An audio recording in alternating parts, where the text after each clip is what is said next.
Pak Ahmad, seorang petani di desa Mbetek, Madiun yang telah menggarap sawah warisan orang tuanya seluas 1 hektar selama lebih dari 2 dekade. Tanah tersebut memiliki sertifikat hak milik dan secara rutin digunakan untuk kegiatan pertanian. Namun, pada pertengahan tahun 2025, muncul pihak pengembang perumahan yang mengklaim bahwa lahan milik Pak Ahmad termasuk dalam area proyek pembangunan dan telah dibebaskan untuk kepentingan investasi. Pak Ahmad menolak klaim tersebut karena tidak pernah menjual tanahnya ataupun menandatangani surat pelepasan hak. Hal ini juga memicu protes warga sekitar yang memiliki lahan bersebelahan. Untuk memperoleh kepastian hukum, Pak Ahmad melapor ke pemerintah desa. Dari hasil pemeriksaan diketahui bahwa tanah tersebut masih terdaftar atas nama Pak Ahmad dan belum pernah dialihkan secara sah. Pemerintah desa kemudian memfasilitasi proses mediasi antara warga dan pihak pengembang, namun tidak tercapai kesepakatan karena pengembang tidak dapat menunjukkan bukti kepemilikan yang valid.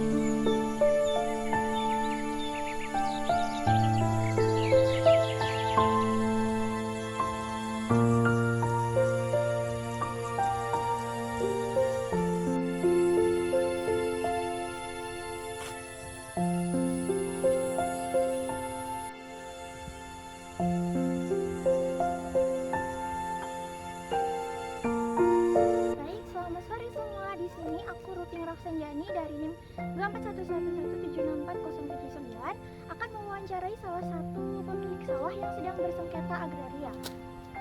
Selamat sore, Mas. Terima kasih sudah bersedia untuk diwawancarai. Saya dari UNESA ingin mewawancarai perihal sengketa sawah yang telah diceritakan sebelumnya. Sebelumnya bisa diperkenalkan dulu dengan siapa? Perkenalkan, nama saya Mas David, umur saya 19 tahun. Sebelumnya bisa diceritakan dulu untuk kronologinya sebenarnya bagaimana?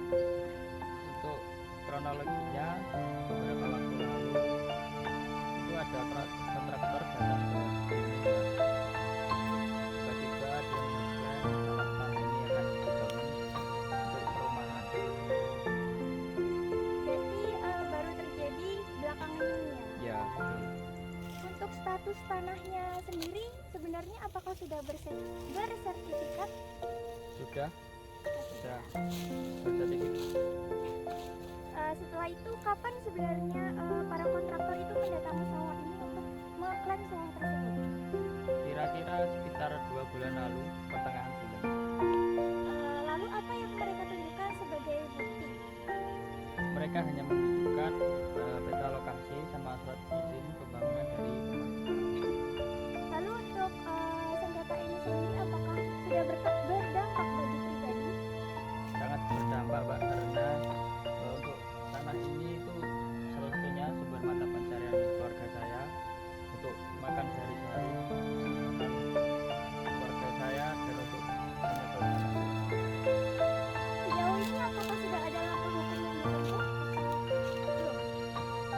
saya sudah mencoba lapor di kepala desa.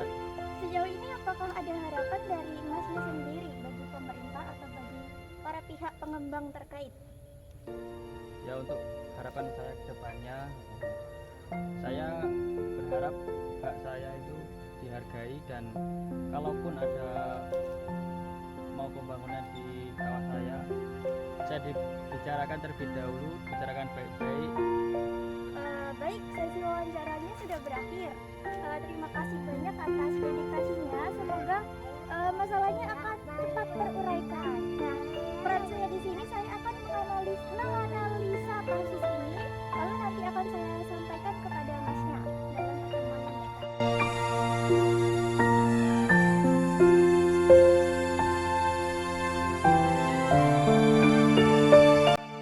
Nah, dari cerita yang telah disampaikan, kita bisa melihat betapa berat dampak sengketa tanah bagi para petani. Sawah yang selama puluhan tahun menjadi sumber penghidupan, tiba-tiba diklaim sebagai milik para pengembang tanpa proses dan bukti yang jelas. Masalah seperti ini tidak hanya soal lahan, tapi juga soal keadilan dan kepastian hukum. Sebagai solusi, langkah pertama yang seharusnya dilakukan adalah menciptakan status hukum tanah milik warga. Kantor Pertanahan BPN perlu segera turut ke lapangan untuk memeriksa apakah benar tanah sudah bersertifikat hak milik dan apakah ada indikasi tumpang tindih data, lalu apakah ada tanah Apakah tanah tersebut masuk dalam zona lahan pertanian dan berkelanjutan atau LB2B yang seharusnya tidak boleh dialihfungsikan berdasarkan Undang-Undang Nomor 41 Tahun 2009. Dari hasil verifikasi ternyata Ahmad memang pemilik sah, maka semua aktivitas pembangunan di atas tanah itu harus dihentikan sementara sampai status hukumnya jelas. Yang penting mencegah praktik perampasan tanah secara sepihak. Solusi yang kedua ada mediasi terbuka antara warga, pemerintah, dan pengembang. Kasus Ahmad menunjukkan kurangnya komunikasi antara pengembang dan warga. Solusinya ada forum mediasi terbuka yang difasilitasi oleh pemerintah daerah. Dalam mediasi ini, semua pihak termasuk warga, pengembang, perangkat desa, dan BPN harus hadir untuk mencari titik temu. Nah, melalui dialog terbuka ini, warga bisa menunjukkan bukti kebaikan dan menolak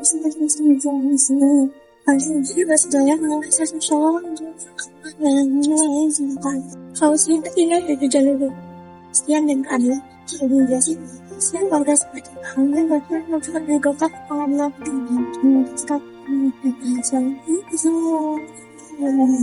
bisa dibawa ke UN jika terbukti menyalahi prosedur atau merugikan warga. Pendampingan hukum dari Lembaga Bantuan Hukum atau LBH dan advokat menjadi sangat penting agar warga tidak kehilangan hak dan keterbatasan pengetahuan umum. Solusi yang keempat, keadilan sosial dan pembangunan berkelanjutan. Kasus Pak Ahmad juga harus jadi pelajaran bahwa pembangunan tidak boleh mengorbankan petani. Pemerintah harus meninjau ulang kebijakan tata ruang agar lahan produktif seperti sawah Pak Ahmad tetap dipertahankan demi ketahanan pangan. Jika memang nantinya harus dialihfungsikan, maka harus ada ganti rugi yang adil dan sesuai dengan harga pasar, pemberian lahan pengganti, atau program pemberdayaan ekonomi bagi petani yang terdampak. Dari cerita tersebut kita belajar bahwa tanah bukan sekedar aset tapi sumber kehidupan. Solusi atas sengketa agraria bukan sekedar persoalan hukum tapi juga tanggung jawab moral negara untuk melindungi rakyat kecil. Dengan kolaborasi antara warga, pemerintah, dan pengembang, kita bisa mewujudkan pembangunan yang benar-benar berkeadilan, pembangunan yang tidak melupakan mereka yang hidup dari tanahnya sendiri.